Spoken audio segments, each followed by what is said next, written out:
Sorry, KDB. Yep. Okay. So Stevie G, KDB, and then post goals. Okay. Nice. You just put that one in to hurt me, didn't you? The pulse A goals one. little bit. We're not gonna even talk about. All right. we're not- We'll get there soon. What about you, Joe?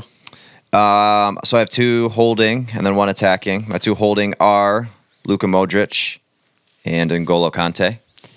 That's interesting though, because Conte I can see because he did so much in the Premier League.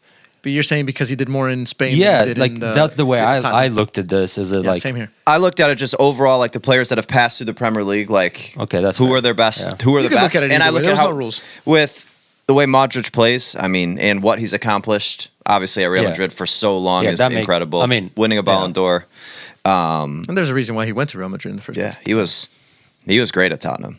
And then KDB was my attacker. So those are my 3. So you looked at it the same way I did. Yeah, I looked at it as like, When they were in the Prem. yeah. was their prime in the Premier League? And if so, because I could have looked at a couple of other players who I felt like their prime was maybe somewhere else and maybe chosen them. I mean, there's not really that many because if you're in your prime, typically you're in the Premier League. Yep. There's one player that really stands out in the Premier League, was absolutely amazing. Yeah. And then once they went abroad, I think he's on my list. Is he a forward? Winger? Yeah. Yeah. Well. So I got center mids. I got Kante as the only 6 because I feel like He can you do don't it. need to put anybody else with him. That guy can do. So you will take Conte over Makelele, even though I didn't was watch Makelele. I was didn't watch 50-50 Makelele on that because I was a huge Makelele fan back in the day. Yeah. The thing I like about Conte, I think he's just a slightly better version of Makelele. Makelele changed the game in terms of creating that position and making it a thing. pivotal. And then Conte, I think, just took it to another I just level. didn't watch his off the ball defending and like reading the back shoulder of players as they receive the ball and just cutting in. And then he's so quick at releasing it. Yeah, Springs counters. I didn't watch Makelele enough. Besides just having him in my when I played FIFA, I'd always put him there because his rating was always really high.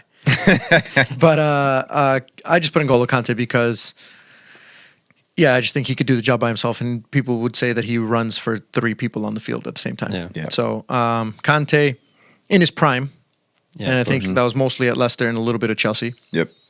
And then in front of him, I have 2 10s. First one is Kevin De Bruyne. Surprise. Surprise. Kevin De Bruyne. I mean, the guy's just different, man. Some of the things that he's doing. And you know what's crazy? Fun fact about Kevin De Bruyne: he's never won Player of the Month. Yeah, I did see that. That's messed up. Harry Maguire's got more than him. That's so messed up. At some point, you got to just be like, all right. Well, part of it, I Here you think, part of the problem with him is the fact that he doesn't really ever play a full month in the Premier League, either from Pep switching true. players or injuries, Yeah. or just resting him because they have Champions League coming up and he can't play that many games. But Yeah. I put KDB because in his prime, in his best moments, when he's healthy, he is at times unplayable. So I put him. And then the other one, which I don't think I'll get shit for it, but Martin Odegaard. I like Martin Odegaard so much. That type of player. Every time he gets the ball, it's like glued to his foot. It's crazy. And he might not, maybe it's the end product that hasn't been as good as some of the other guys, you could argue. Like you could say like Stevie G and some of the goals that he scored and Lampard. And you could argue for some of those guys. I just think that Odegaard is just he's such a fun player to watch because he's super talented. He's done some crazy things that I haven't seen other players do, like passes and the way he moves the ball around. And that is probably the position where Martin Odegaard plays where there's the least amount of space on the field.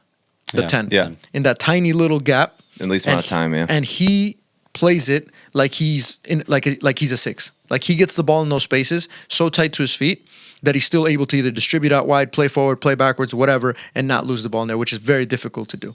So That's interesting, though. and I think that's a personal one for me. I think that's more of Yeah. just like I really just enjoy watching him play. And honestly, if I did have to pick a best 11, I still would put him on the field, and I'd say because I think with other players around him that are just as capable, I think he'd be even better.